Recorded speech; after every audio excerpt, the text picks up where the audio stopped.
All right. Here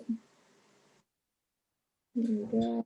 Hey folks, if you're joining us now, you are in the right place for our event with Sam Cohen and Andrea Lawlor, celebrating Sam's debut collection, Sarahland.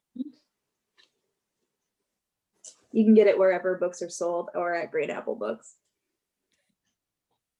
We're going to get started in just a couple minutes. I'm going to let folks take their seats. And while I'm doing that, just a little bit of business. First off, hi, I'm Car. I'm a bookseller at Great Apple Books here in San Francisco, California. I'm going to tell you about a couple of events that we have coming up this week. March has a particularly good calendar, but these are just two that we have coming up. Tomorrow, which is Thursday, March 11th at 7 p.m. We're going to be joined by some of the Bay's most beloved poets in celebration of Alan Cesaro's collection, Pinata Theory.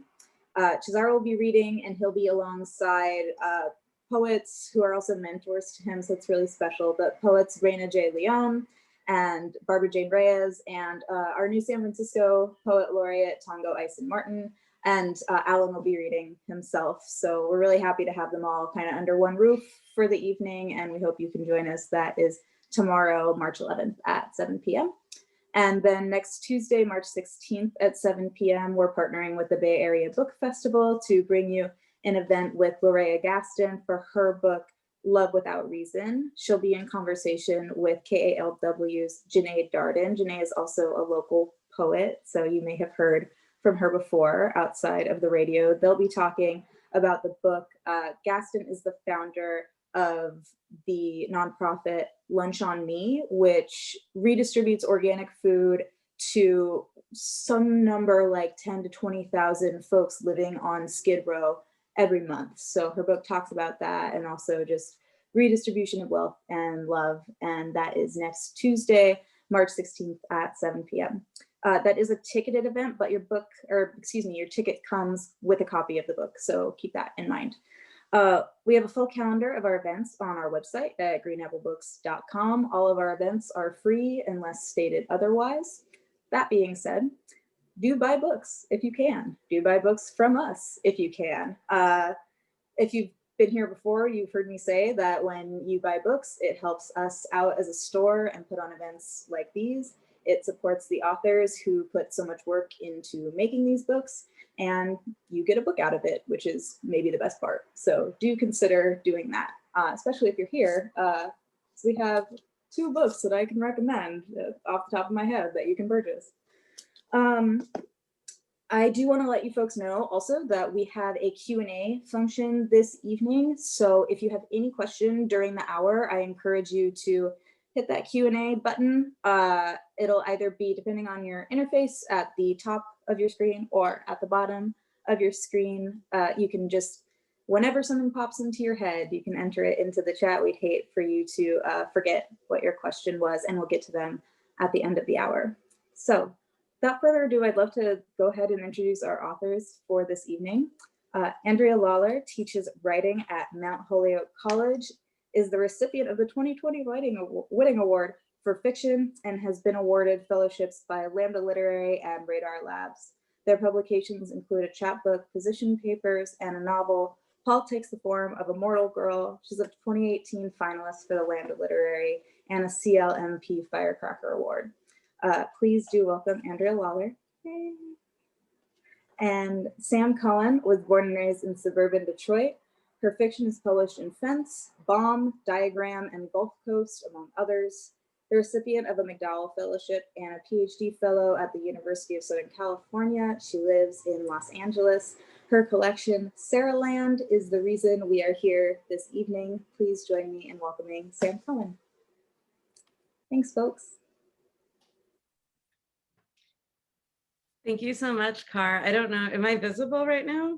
You're totally visible. It's just, we can just see each other. Thank you, Car, and Sam, I'm so excited to hear you read. Thank you, Andrea. I'm excited to talk with you. First, I'm going to read an excerpt from the book. I can only see you for some reason. That's what it is. What, you can only see yourself too? Oh no, I can see you, me, and a green box. I think. Okay. Okay, now I can see all of those things. Okay, sorry everyone. I just wanted to have a normal view. I guess I'm gonna start out by reading an excerpt from the book. It's from a story called Becoming Trees, where a middle-aged couple, Jan and Sarah, are becoming trees. They have a house. I think that's all you really need. Jan and I pulled out the bed from the convertible couch and rewatched our favorite movies and ordered all the takeout we thought we'd miss. We read passages aloud from books we loved. We fed each other noodles and drank cans of sparkling water and felt Judy purring on our chests and waited, slowly greening. One day I woke up and Jan was much greener than she'd been. I removed the covers to observe her. Roots like tiny carrots protruded from the bottoms of her feet. She was so beautiful, I thought, human and green and rooting. Janny, I whispered, you're almost ready. What about you? She asked, her eyes still closed. Check me, I said. You're not green enough, said Jan. You're sick les green. I'm pea shoot green. Pea shoots, I said. We went to Chinatown to eat pea shoots for breakfast. In our city, people are creative and often appear in strange ways, like for art. And so it was okay that Jan had green skin and feet shaped like Japanese yams. I tried to get her to wear a witch hat to breakfast, but she pointed out that even if she had been dressed up as a witch earlier that morning, wouldn't she remove her hat before going to eat pea shoots? In the end, she wore a black denim jacket. We cuddled in a corner booth, two greenish dykes lifting chopsticks full of greasy leaves to each other's mouths. What if it's our last chance to eat noodles? Jan asked.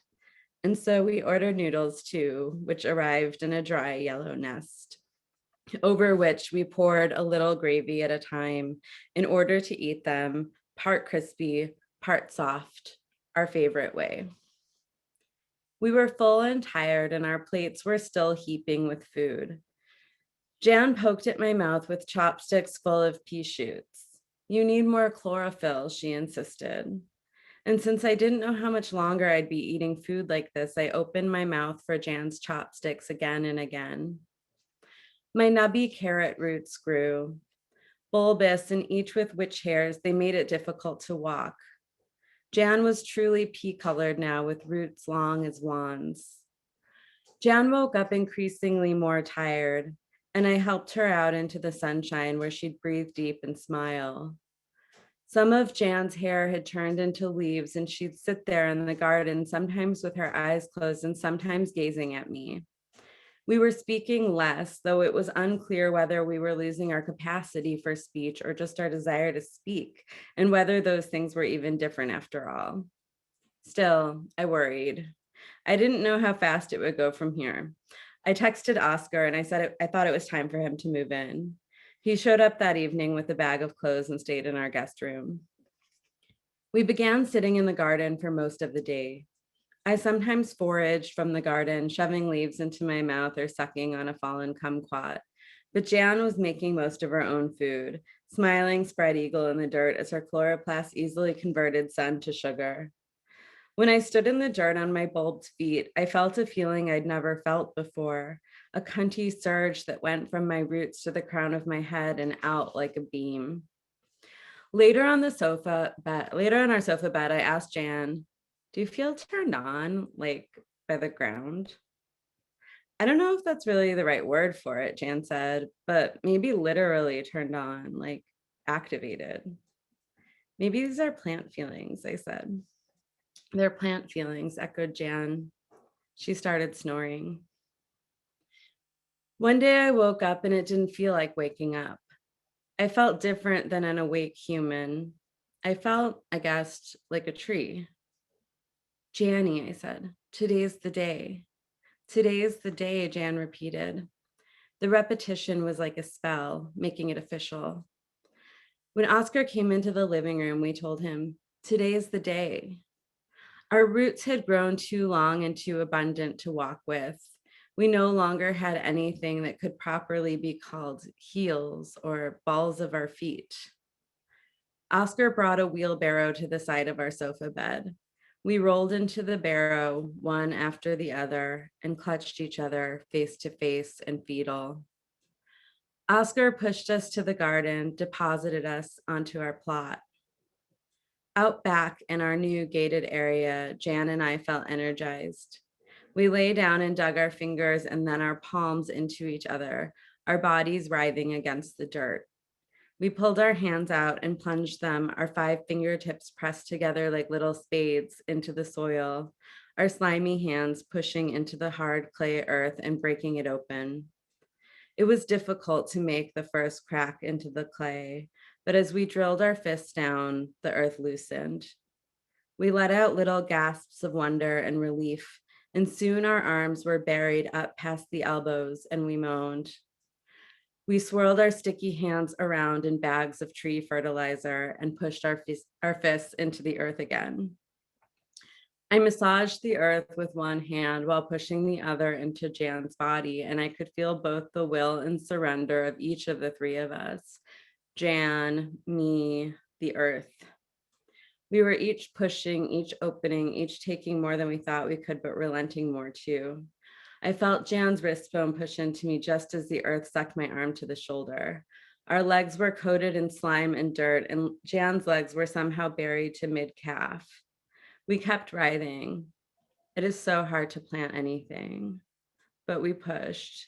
We pummeled at the now receptive dirt, then wrapped our legs around one another and bore down. Our whole bodies were covered in mud and the sun beat hard. It was the best sex we'd had in years. Well, that was amazing. Thank you for reading that. I'm speechless. I've been a fan of yours for a really long time, since the Birds of Lace chapbook Gossip came to my house. I loved that chapbook subscription that Gina had going on. And that was the first time I read anything of yours. And it's really interesting to me to see in Sarahland what a range of different kinds of stories there are that you've assembled. They feel inevitable, like they belong together. And it's like, for me, it's like one of the most, I would never praise something by saying it's cohesive, but there's a way that I feel like it's cohesive. Like there's something, all these stories belong together, but they're so different. And the story you just read is such a good example to me of like your move into fabulism is really different from some of the other stories in the book that seem to have other kinds of literary heritage or like sort of aesthetic drives.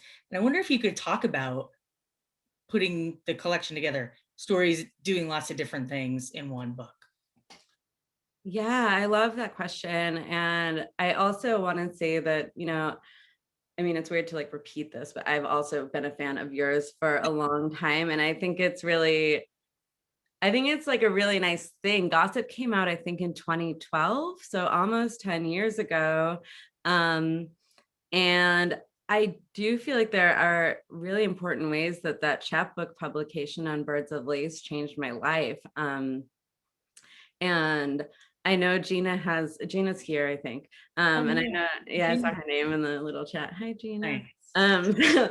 I know she had has a really small print run for those chapbooks, but it just felt like it got into the hands of everyone who was going to eventually be my literary community and my friends. And then, you published my story in Fence. And that's because, you were like, I think the first time I ever solicited a story as an editor, because I'd read Gossip and I was like, I'm going to write to somebody I don't know.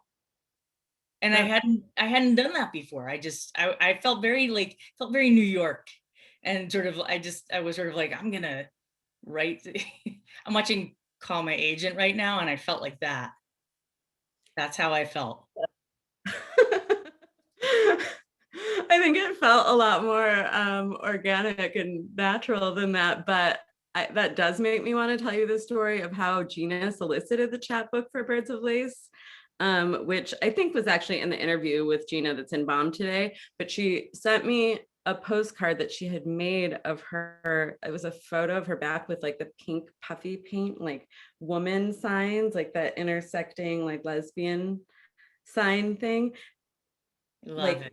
glued to a piece of cardstock. And then on the back it said, I would like to invite you to submit to Birds of Lace. Probably not that formally, but it was like the most incredible thing. So yeah, I think just from there, it just felt like all of these people were like queer writers were coming into my life very organically. And then with this book, when I started to get rejections, people were comparing it to Politics, the Form of Immortal Girl. And I was like, that's so cool. And it's so cool that somehow it's like publishing can maybe have like a lineage for this book that comes from you like doing all that first. Feels And like kind of the same time, but no, well, I don't know. It was like everyone already was like saying your name in these rejection emails, and I was like, cool. I'm like, you know, in the sorry about Andrea the space. rejection emails, but what it Well, seems yeah, like that's part of the process, right? But it was like, yeah, like there's like a space, and that is partly Andrea going first. Anyway, your question was about all of these different kind of genres of stories being in the same book. And I mean, other than gossip, I wrote all of these stories for this book. And I didn't know then, that. yeah. So gossip then was I kind of brought it out at the end and sent it to Meredith, my agent, and thought it was like, should we include this? I think it kind of fits. I think that gossip marked kind of a different mode of story writing for me. I think I'd been writing both kind of realist and fabulous fiction. Yeah. Like people would use the word magical realism, or like even something like Dream Palace that's in the book. Like I think that I had been doing I have a really long dream journal from very many years, so I've been kind of writing in a surreal mode like that too. And I think the thing that was new was sort of incorporating pop culture, retelling stories, using like playing around with storytelling from multiple voices.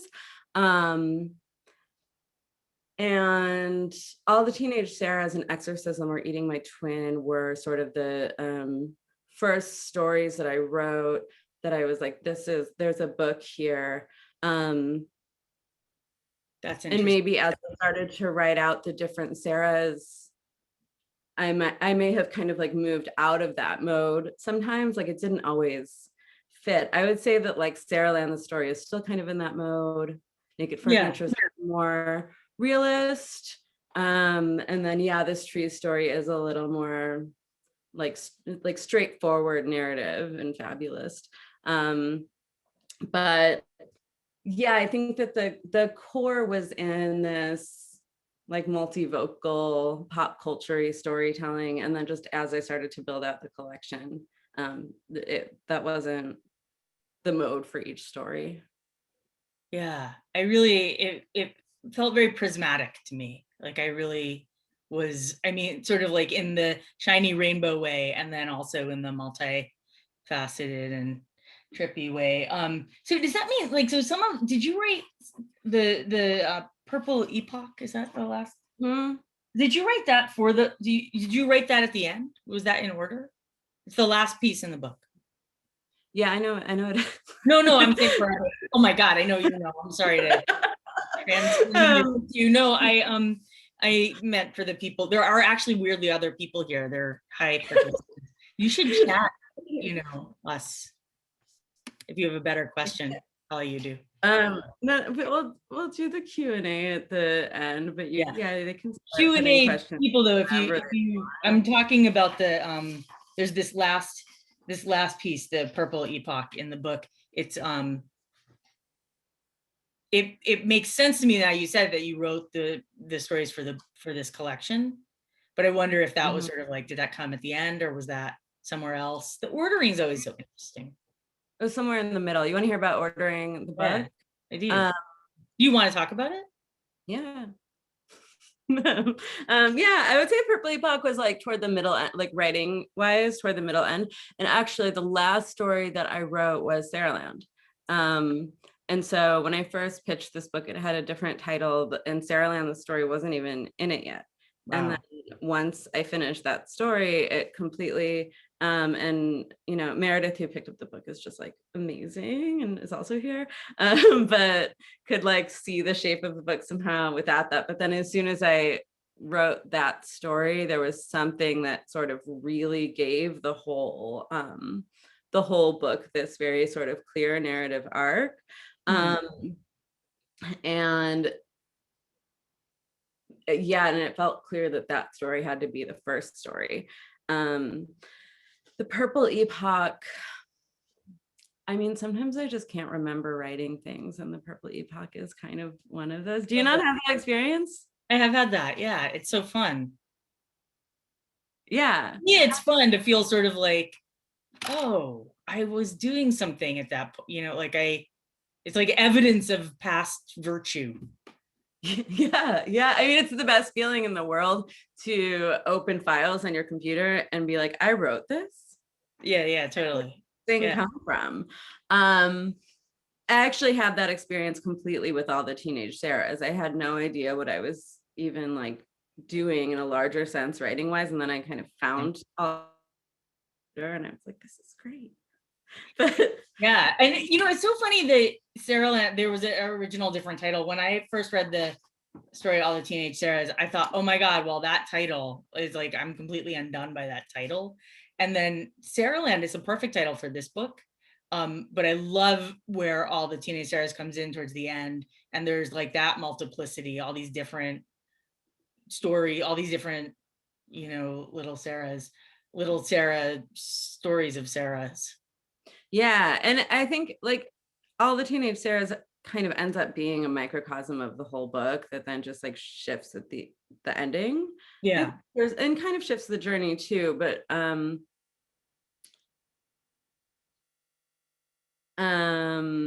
yeah, I think that there was some question of like whether or not to even include it, or whether it was written first in kind of an outline.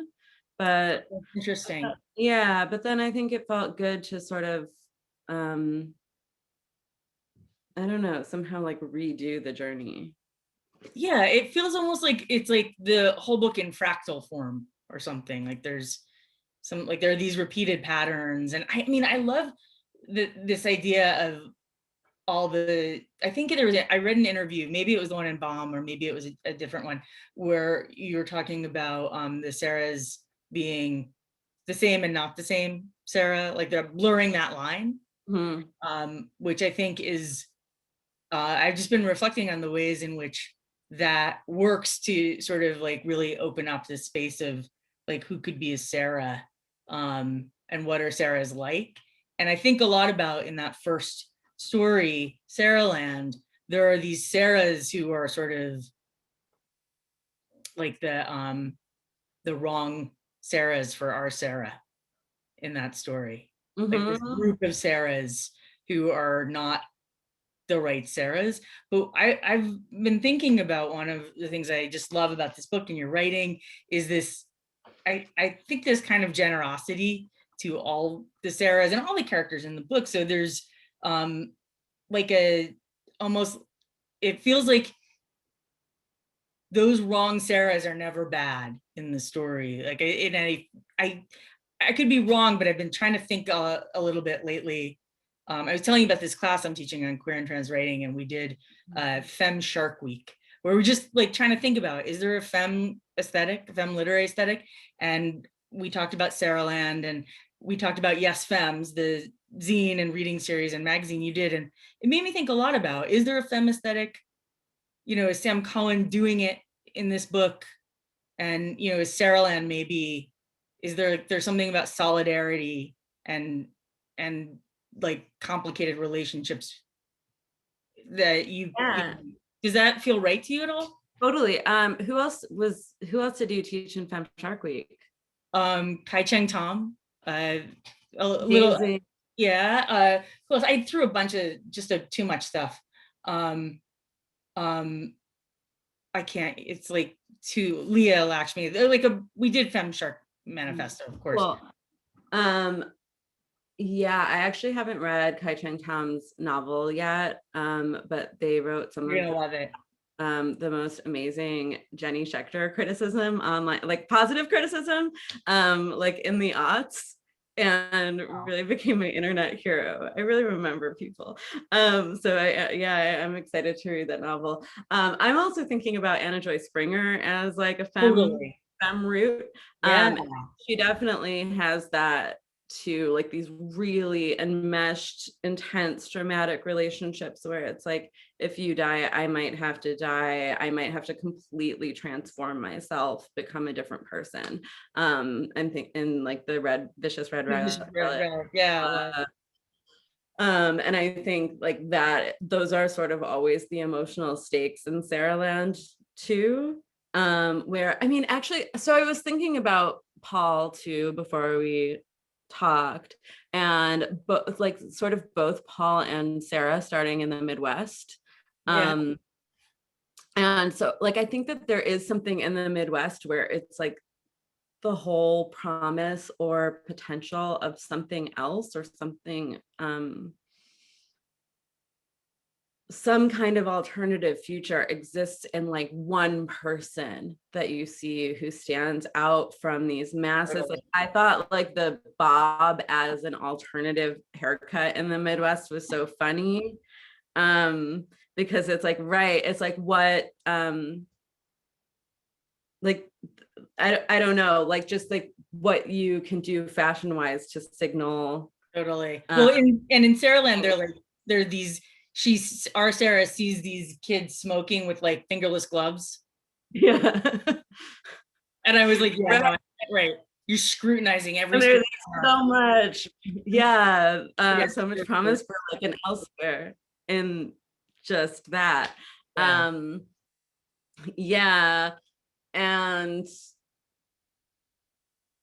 I don't know.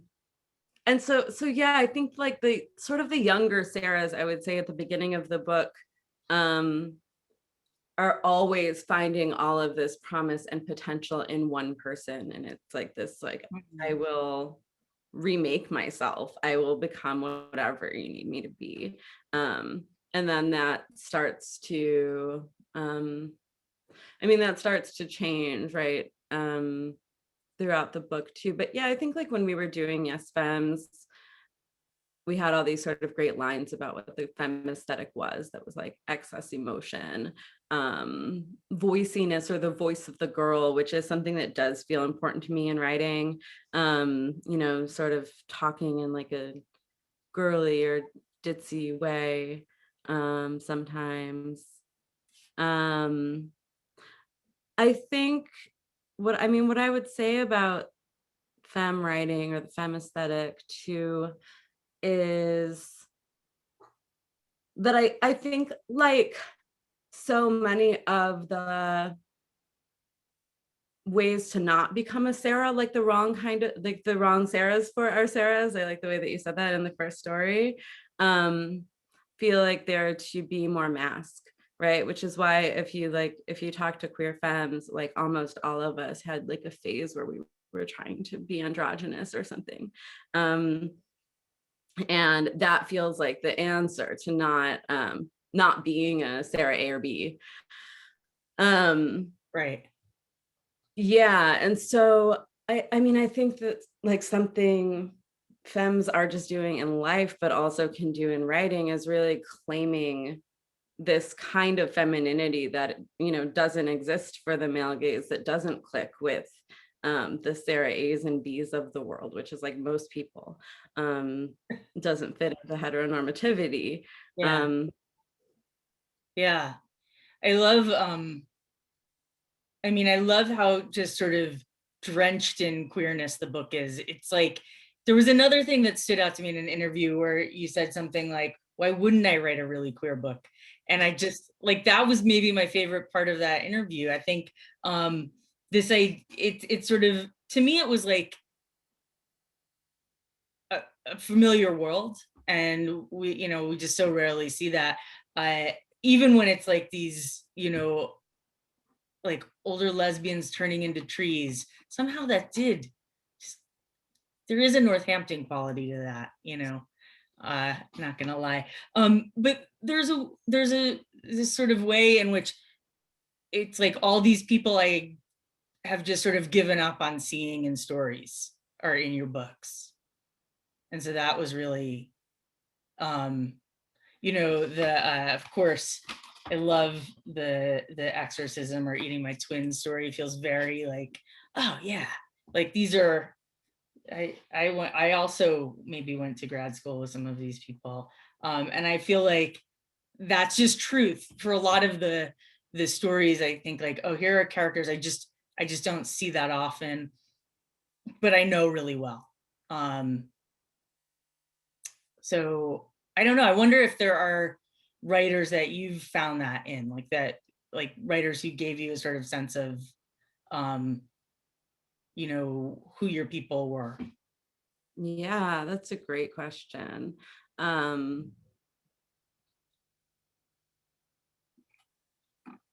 mean, yeah, a lot. And I've already named like some of them, right? Like, yeah, Anna Joy, of course. Yeah. Anna Joy. I think like even Kai Chang Tom, like there was something about like saying like it's okay to want to be Jenny Schechter. That was like, I don't know. I think that was actually maybe sort of some of my first, that's like my femme root maybe. Yeah, I'll read that novel. Where it felt like it's, you know, like somehow you can be queer and you can be femme and you can claim that and you can embody that. Yeah, I mean, Megan Milks. Who actually introduced us for like in real life for the first time. Yeah. Yeah, I think that book very much like represented sort of 80s pop culture. It felt like, wow, like I think I'm 1 year younger than Megan, and it was like, wow, this book is for like a queer person of exactly my age who's also from the suburbs, who is also was also awkward and trying to find themselves.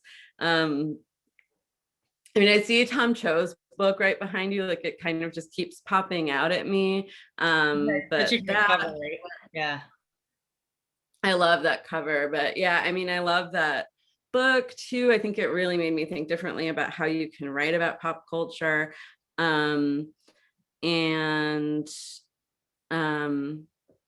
Oh, this is kind of a good story is one of the reasons that I moved to LA and went to CalArts was reading Felicia Luna Lemus's Trace Elements of Random Tea Parties. You know her? she's amazing. I love her. I've never met her in real life, but we've talked on the internet. Oh, really? I've never talked to her. I've actually definitely been in the same room with her and been shy because it's like the truth is creepy, which is that like I read that book and that felt like this kind of femme writing. I'd never seen it before, actually. Just so gushy, so refusing to end her sentences, but piling metaphors on metaphors and images on images. And just like really following desire, writing about lipstick. And I was like, I want to go to the grad program that this person went to, which like I think I did write her then actually, and she's like, I don't know if you need to like go there, but but I did. Yeah, but yeah, so definitely that one. So yeah, I got here and was like, where are the tea parties? I think they were over. That's a thing. It was an LA thing. Yeah, I think it was really like an LA queer Chicano thing. But yeah, I read that book and I'm like, this is where I want to be. Yeah. That's interesting. I do really associate you with the kind of like a queer California, queer LA. Like, is there like an LA equivalent of the new narrative kind of scene? I mean, are you making it, you know? I think it's just the new narrative. No, the new narrative, like Kevin Killian. Oh, I know, but I guess there's like, it's, I guess more than an equivalent, maybe like an extension, like Matthias Wegener. Oh, right, there's people in LA, right? See, this is that East Coast thing. Yeah. So yeah, like I studied with Matthias Wegener at CalArts, That's And amazing. so Isn't that amazing?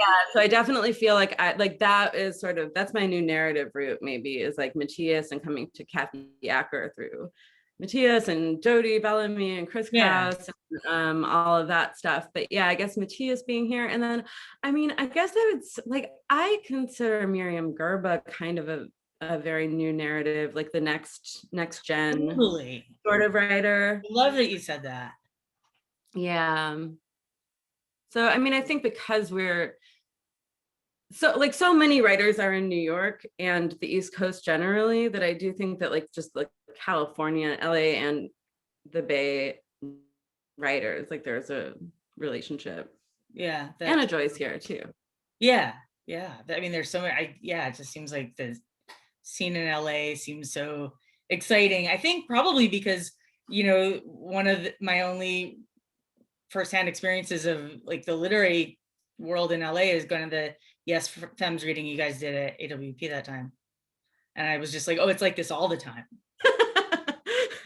For the last 10 years, that's been like my understanding of LA. That's just what happens every night. I love that so much because in part, I mean, so I guess I'll just say for our audience, somehow this format feels like less like we have an audience than the crowdcast thing that I did yesterday. It really just feels like it's me and you in the Zoom, but it's kind of not. I mean, there are our audience. I know. So I'm gonna say for them that this was like a reading at the Human Resources Gallery in Chinatown that had like 300 people there or something. It was like the most packed. It was actually epic. It was actually legendary. And what is true is that like before the pandemic, there is stuff at Human Resources all the time that is incredibly cool. And that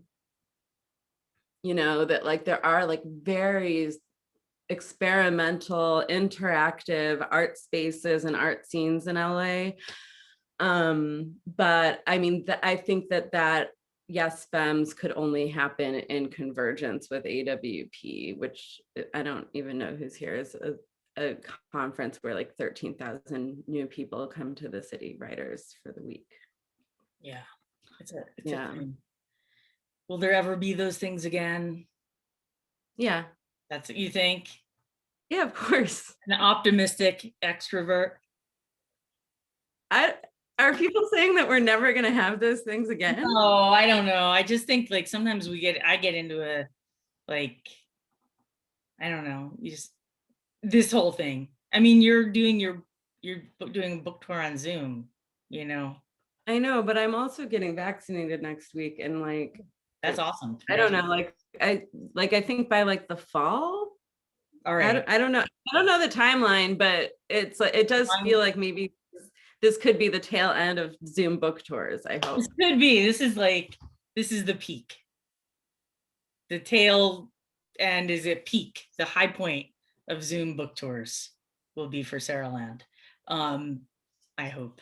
Have you done a lot of them so far? Is it everybody just asking you the same questions, like meta questions about the Zoom? No, this is the second one. The book came out yesterday, so the launch event was last night. Yeah.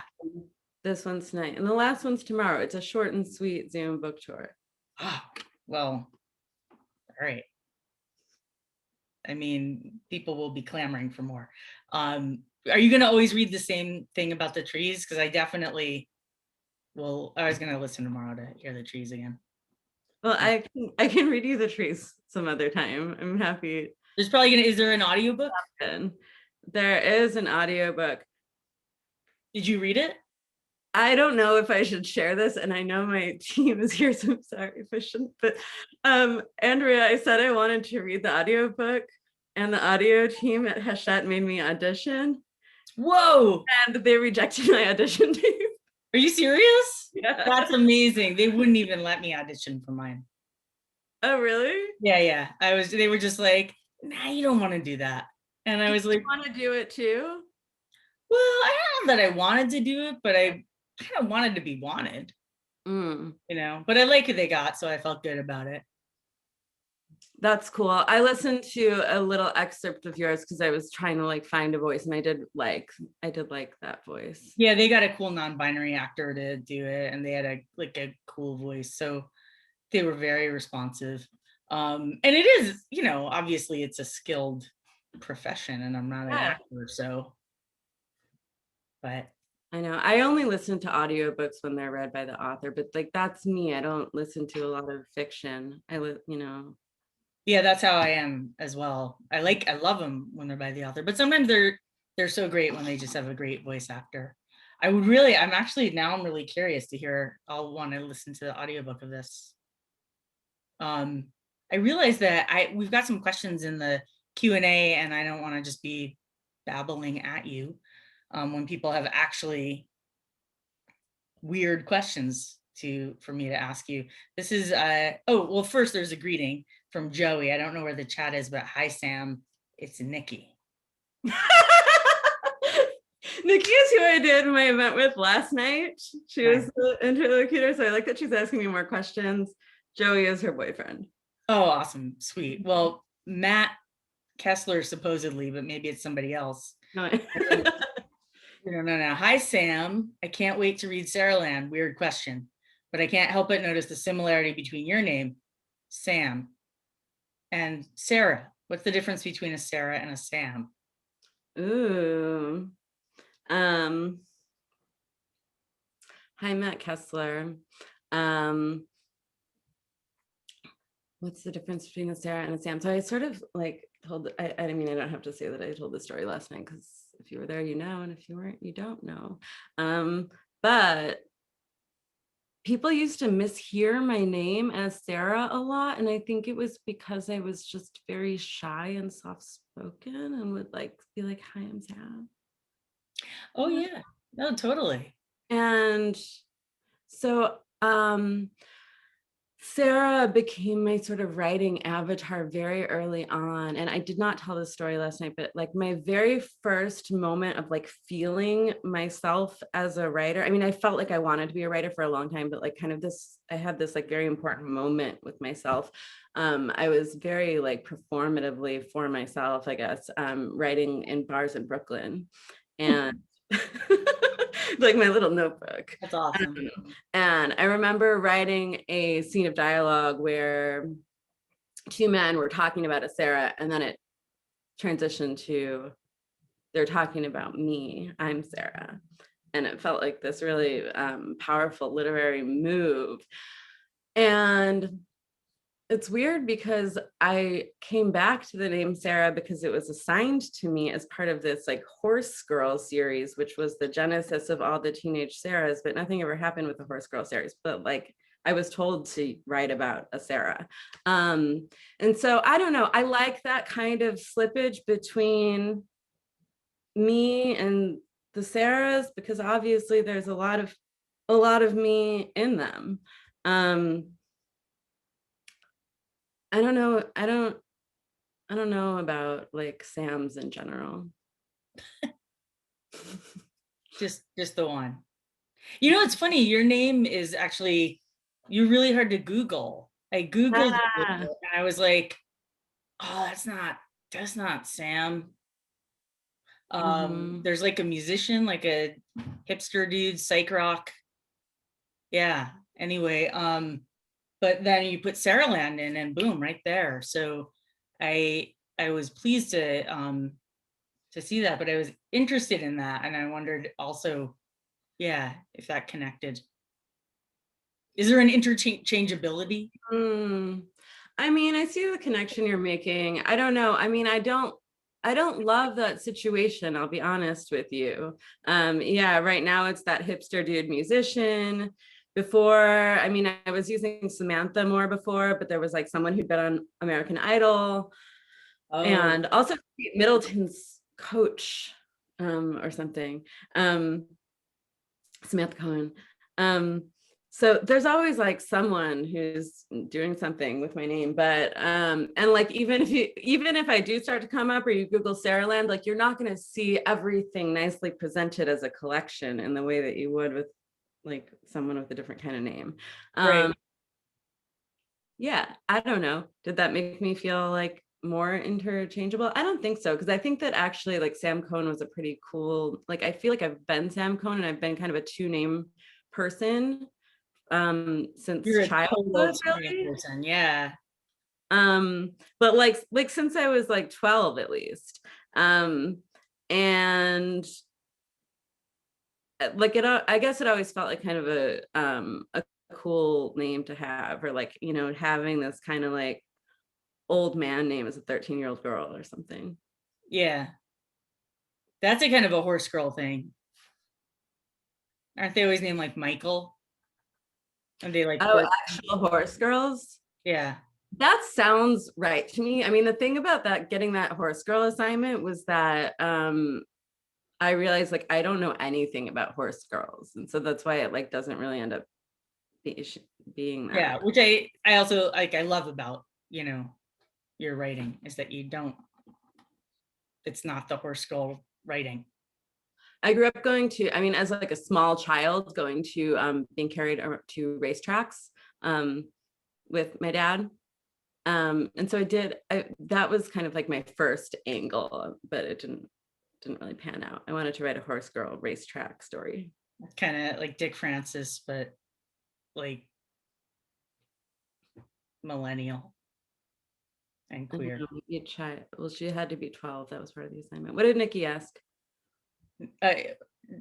If Nikki is going by Wendy, then Nikki asked. I thought that it said hi, Sam. And there's a lot of, okay, I'm going to ask you a question. Wendy Olson from Split Lip magazine. I know her. I think, you know, I think the collection is beyond brilliant. Also, is that a Sarahland pillow behind you? And what's the best outfit in the book besides dirt and tree slime? Those are such good questions, Wendy.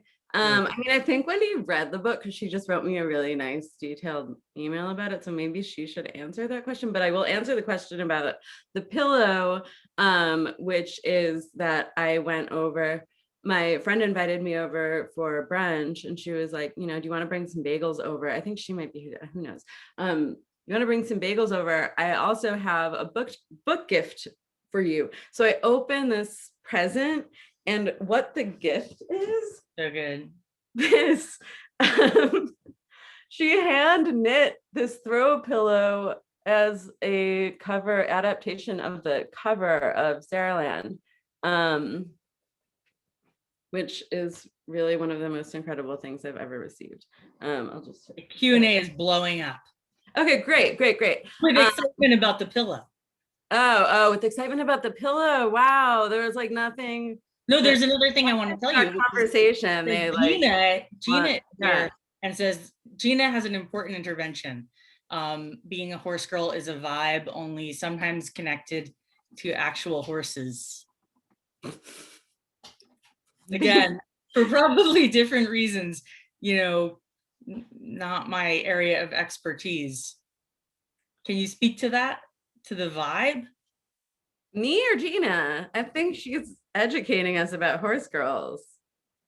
I think that what I'm saying is that I truly don't know what the vibe of horse girls is. Like I have the sense that it's very like New England waspy and maybe kind of uptight. They're wearing they have their hair kind of slicked back into a ponytail. They have like this very tall boots over tight pants, like everything's very just so. Right, yeah.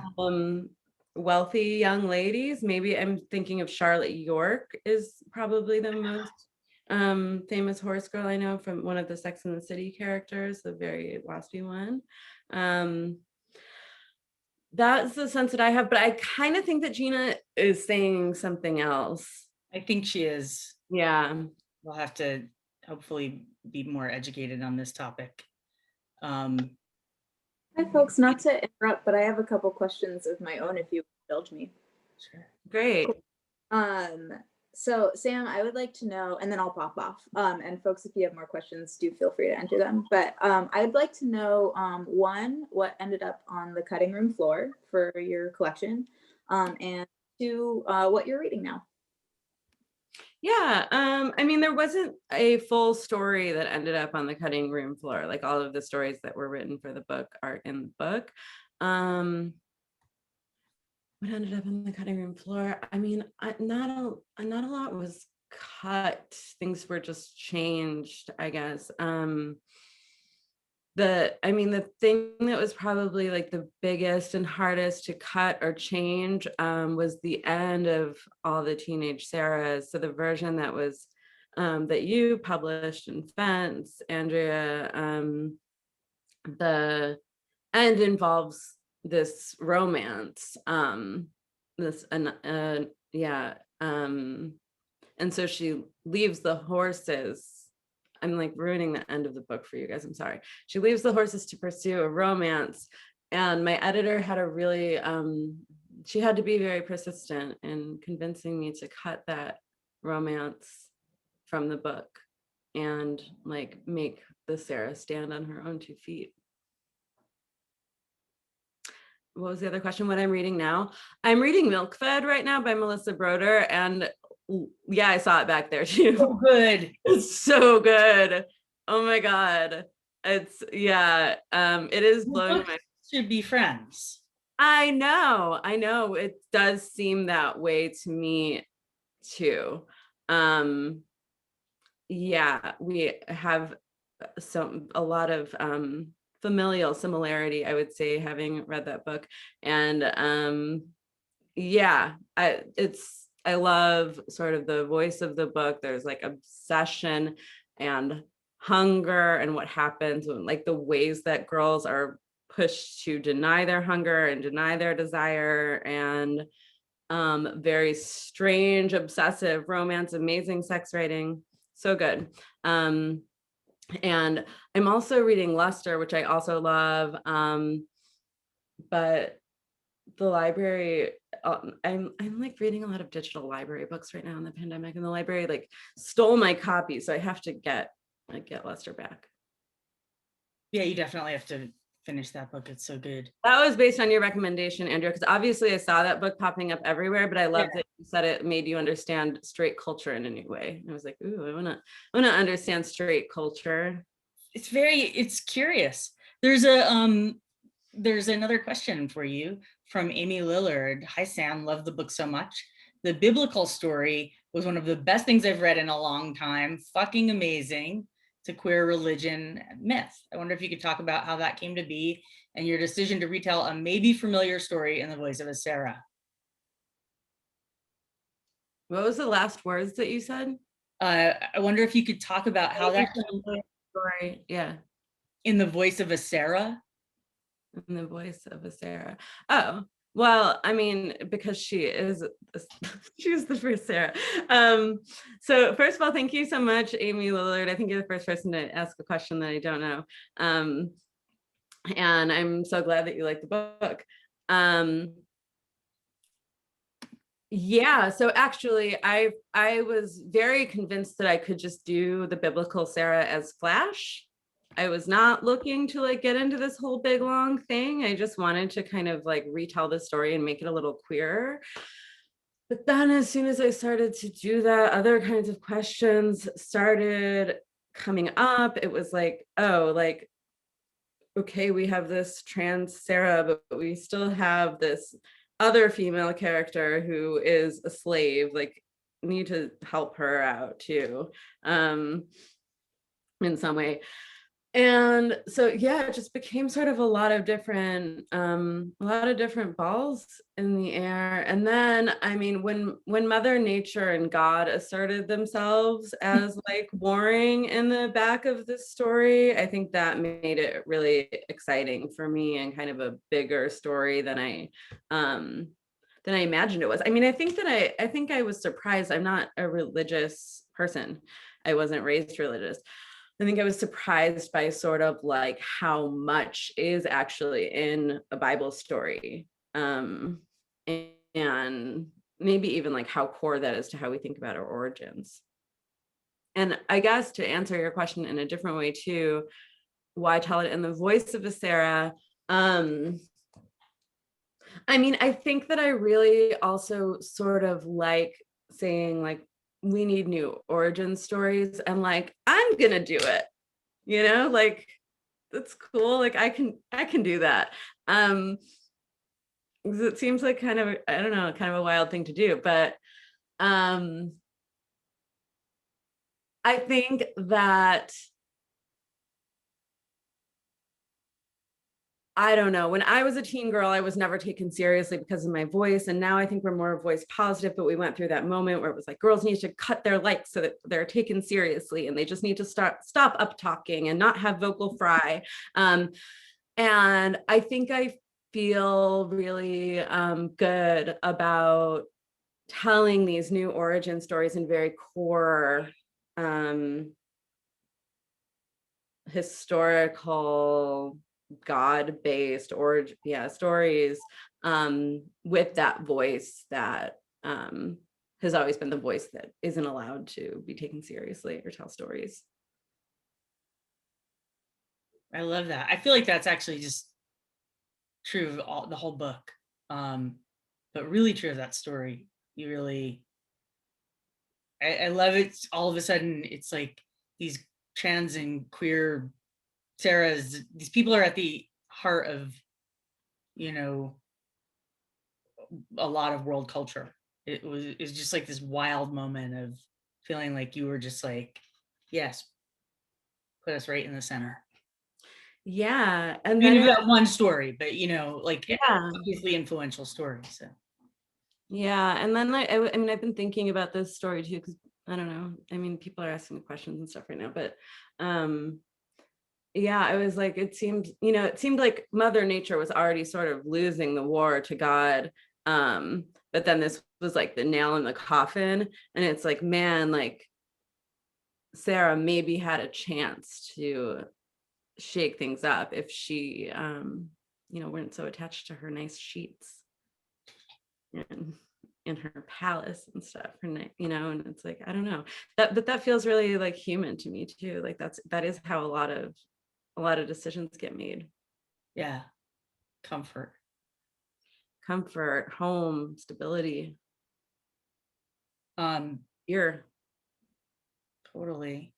Well, this is a really interesting question, and maybe it might be our last question. I don't know how we're doing on time, but this is from Emily Shapiro, who asks something I've been wondering about sort of like what's next. Emily says, is it hard to let go of the Sarahs? Like, are you finding yourself still writing about Sarahs? Oh my God, I wish that would like, I don't know. I mean, I guess I don't wish, but I think people are also asking like what I'm working on. I feel like I'm still just like really feeling my way through, into that. And I don't exactly know. But no, I feel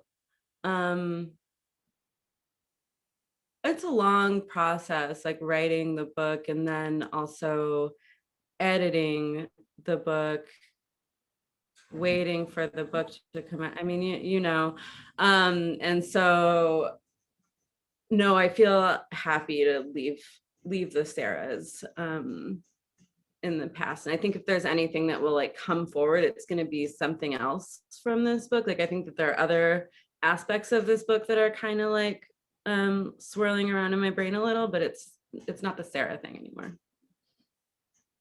Cool. It did seem like a cool way of asking, what are you working on next? Yeah. Which is a question I always dread. I'm always like, nothing, my laundry. Yeah. I can't talk about anything I'm working on until it's like 80% done. Oh, thank you. Me neither. Or like 100% done. Oh, I think we're out of time. There's a great question. I'm just going to ask it of you. It's from Octavia. From the story you read to us, what was the first sentence you wrote?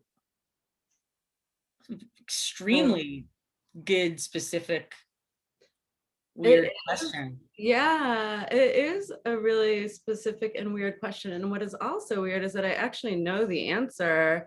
Wait, is Octavia a plant? Did you know the audience to ask you a question? Because I almost feel like, oh, it's like personal. I cut this sentence. I have no idea who Octavia. I don't know any Octavias. only butler, Oh my gosh. who is no longer, I don't think it's her.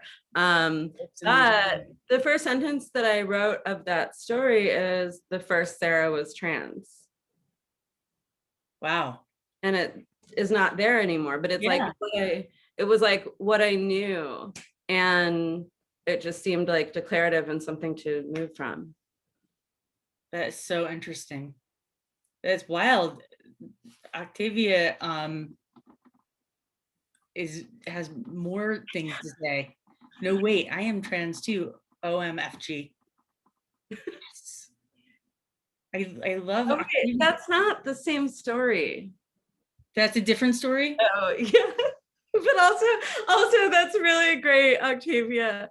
But Octavia is also admitted to being planted in the audience. No. No, that wasn't the Octavia is story just I being read. very charming in the Q&A. Talking about the first Sarah, but that is not the story that I read from tonight. Oh, you read from Becoming Freeze. Freeze. And I mean, I think that my guess is that the first sentence is was the first sentence I wrote. I don't know, but it says it began in the season when everyone was changing. I wonder if like what if that has if it was the first Sarah was trans, it began in the season where everyone was no. Yeah, it doesn't work for Better that. this way. First Sarah isn't in that story. So yeah, but I mean, whatever. Maybe it seems like Octavia felt something from that information. So it's all good. But yeah, the actual first sentence, it began in the season when everyone was changing. Cool. I feel like we should probably, I knew that the gong was coming. What's the hook? Yeah, that the music they play at the Oscars. Martin and Ryan. Yeah, Much much Thank you so much for talking with me, Sam, and Sarah. I called you Sarah. Sam, and inviting me to this car. Thank you. Oh, thank you so much. I'll say too that Wendy has an answer about the best outfits in the book, and that it is a tie between the Merry Widow and Sarah Schulman's magenta cotton v-neck. So those are Wendy's opinions. So thank you, Wendy. Thank you both so much for joining us this evening. It's such a treat, and I just really love both of your books. So it's really delightful to have you both here and talking about it. And I'm also so honored that you're on such a brief tour, Sam, and that we get to be a part of that. That's really cool for us here at Green Apple, and I'm really glad. And I would be remiss in my duty if I did not remind you that we have copies of Sam's book available for sale on our website and in store at Green Apple Books. Thank you both, and thank you all out there in the internet, in the ether, for joining us this evening. Thank you so much for having me, and thanks so much for being here and being part of the tour, Andrea. Thanks. Awesome. Bye. Thank you. Good night.